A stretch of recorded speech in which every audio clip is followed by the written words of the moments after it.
Magandang hapon mga katropa. Ito ngayon ay araw ng linggo.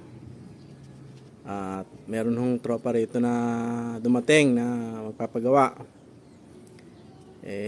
Matigas din daw ang kanyang pagbira ng manubela at papapalitan din ng kimpin.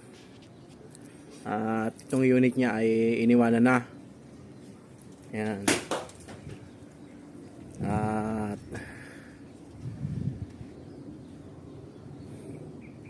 bukas natin gagawin to. Kung ngayon umpisahan ko na rin ngayon. At ito tropa taga Quezon City pa. Ayan. Ragling alignment at ayan, balik kimpin.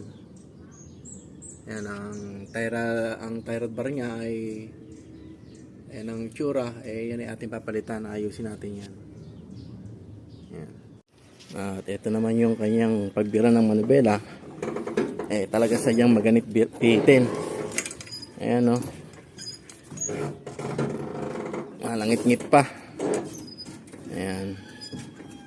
Talagang nakikipaglabanan ang pagbira ng manubela ng tropa. Ayan. Ito ang pitman arms ng ating tropa. At ito ang kanyang dragging bar, ang hugis. Ngayon ito yung ating papalitan ang kanyang dragging bar. Ayan, oh. Ang haba ng pitman arms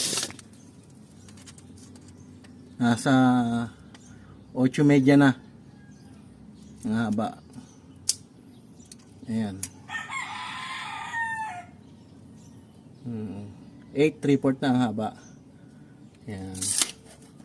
Kaya sobrang tigas birhen. Ngayon ito ay gagawin nating 6 pulgada ang haba. Ayan. Ito naman tropa yung ginawa ko sa siko ng IB mo at ibinuka ko pa ng konti. Ayan. Para pag liko malaki. Hindi aabot sa gulong at malayo sa shock. Ayan. Ito na tropa yung ginawa ko sa mga ulo ng binildapang ko at mga talapiana. Ayan, ngayon bilog na. Ayan.